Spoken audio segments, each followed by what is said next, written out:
I bought a 1975 Honda GL1000, the Goldwing, the original Goldwing, the very first year that they were produced. After months of looking, finally found one. My dad's been looking for one for a very long time, but seriously looking for the last, I'd say almost a year for one of these bikes, and unfortunately, they never come up, or they're beat up, or they're way too expensive. If you guys don't know anything about the GL1000, the first year of the Goldwing, the original Goldwing, yes, this is how it originally came from factory. No ugly accessories like fairings in the front, or the boxes in the back, or the side saddlebags, or anything like that. These motorcycles came completely bare, like this. This is an almost original bike, original seat, original tank. These rails right here aren't supposed to be on the bike, but I mean, I suppose if you do end up tipping it, they're helpful. And also, this piece in the front isn't original. This is a flat 4 with 4 carburetors, a fuel pump, and it is water cooled and not liquid cooled like most Hondas from this period. The first year of the GL1000 came in 2 different colors. The red, which seems to be a little bit more popular as far as the bikes that come for sale, and the blue. Yellow came in later years, there was a brown in way later years, and a couple other colors that did trickle into the lineup, but red and blue were the very first year of production. For some reason, the very first year of production are the extremely desirable ones. The first and second year were pretty much the same other than the color differences, and in the third year they changed the exhaust setup, I believe, and they changed the seats a little bit. This is the original seat, original exhaust, original tank, original pretty much everything like I said before. Now if you don't know too much about the GL, yes, the Goldwing changed a lot since this, but this bike is actually pretty cool. When my dad first said that he wanted to get a GL1000 from the 70s, I was like, why would you ever want to get a Goldwing? I'm not a big cruiser guy. Don't like the big Harleys. Don't really like the Goldwings that are currently being made. I'm sure they're very comfortable to ride, especially long distances on, but it's just not my cup of tea. At the moment, I suppose. Taste could change. But when I saw this bike, I was like, oh, it's not anything like I was really expecting or imagining in my mind. This is a very kind of 70s Honda. And I like 70s Hondas. Now, it's a little intimidating to work on. The bike is also very, very heavy. I usually would put him on the center stand for you guys to kind of get the whole prowess of the bike properly, but there's no grab handle here, so if I wanted to put this heavy beast on its center stand, I'm not exaggerating, this is probably the heaviest bike, even heavier than the CBX, which is kind of a crazy thing to think about. There's no handle for me to push it back onto. Got it the other day. Maybe try grabbing the engine harness. Oh, I got it. No way. Whew. I'm not joking with you. This bike is very heavy. Now I have to recenter the camera. The 4 carburetors sit on top of the motor.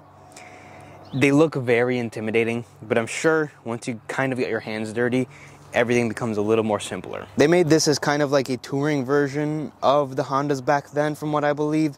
It's made to be just a little bit more comfortable, a little bit more for long distance riding. I'm still learning and touching up on my GL facts. All I know is my dad wanted one, I thought they were cool, and now I need to learn a little bit more about them. What I do know about these bikes is they spent like $1 billion trying to R&D these things together, and a lot of engineering went into them. While we're here, we might as well touch on a couple quirks and features before I tell you the exact story of this particular bike and how it came to be in my collection. So right here is the tank. The tank flips up, but this actually is not the gas tank. The gas tank is what you see, this little black container here that sits underneath the seat. Yeah, that's the gas tank. So you fill it up from here and it goes down into the tank underneath, and there is a fuel pump in this bike, so kind of weird. But this is a glove box.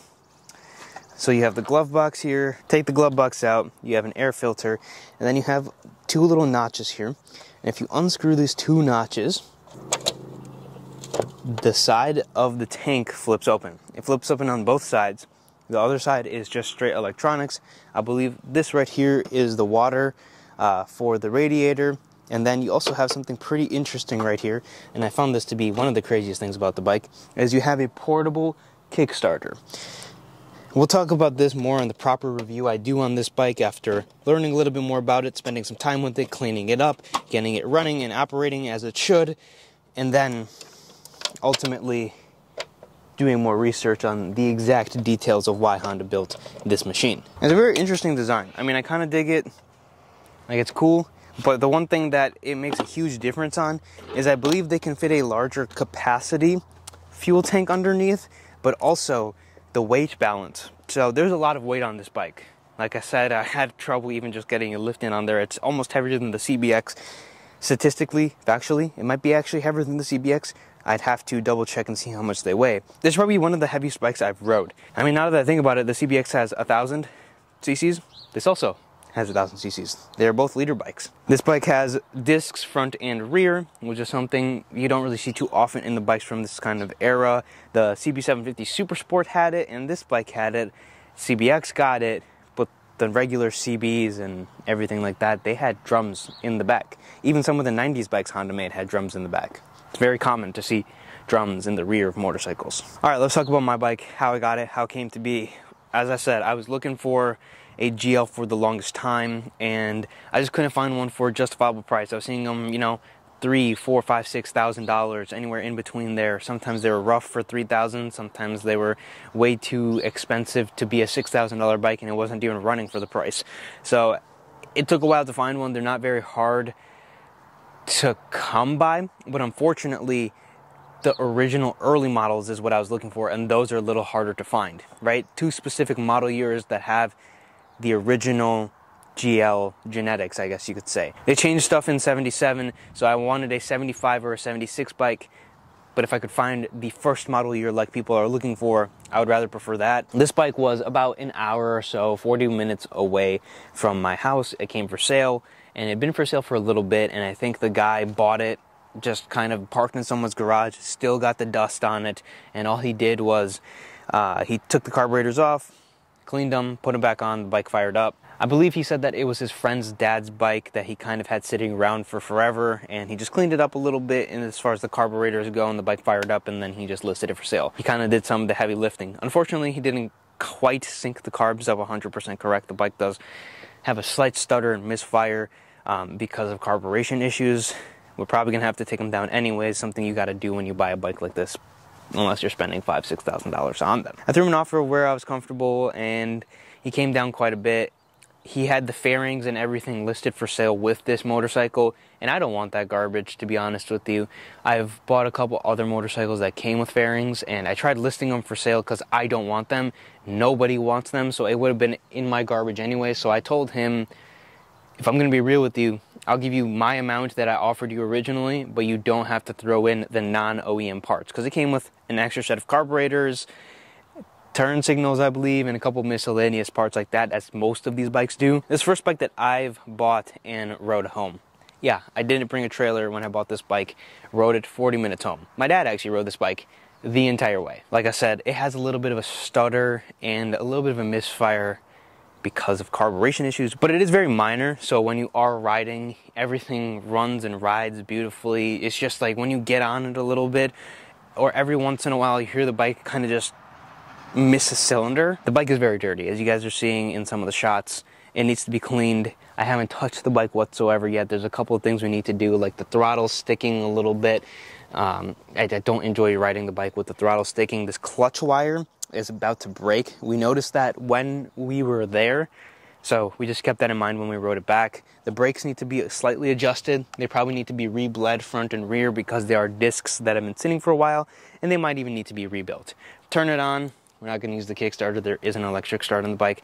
17,000 original miles on it. Not sure why the gauges crack like they do. I've seen that a lot down south, but up here in Wisconsin, I don't really see too many gauges that crack. I assume it's because of the sun. So the bike's already warm, so we don't need to choke. I'm just going to simply turn the gas on and start it.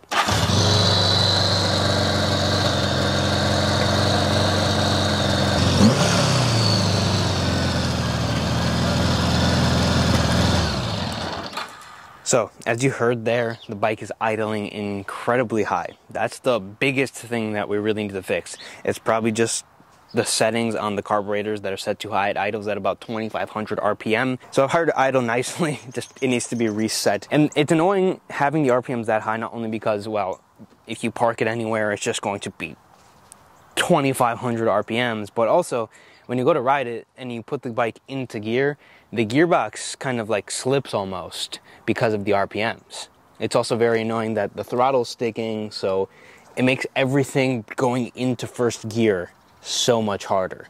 The brakes also probably don't help because they are sticking a little bit, and then you go to apply brake pressure and then they're also not working functionally. So she's been sitting, she needs a little bit of help, a little bit of a project, but she does run and ride. So what do you say? We go put some heat into it and go take it for a little ride.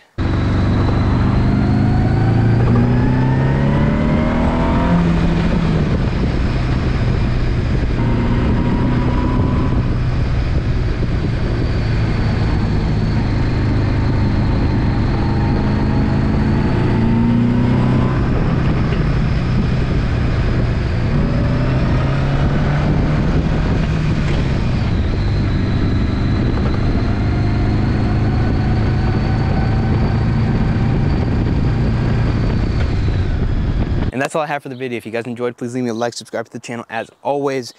And well, let me know what you think of the GL.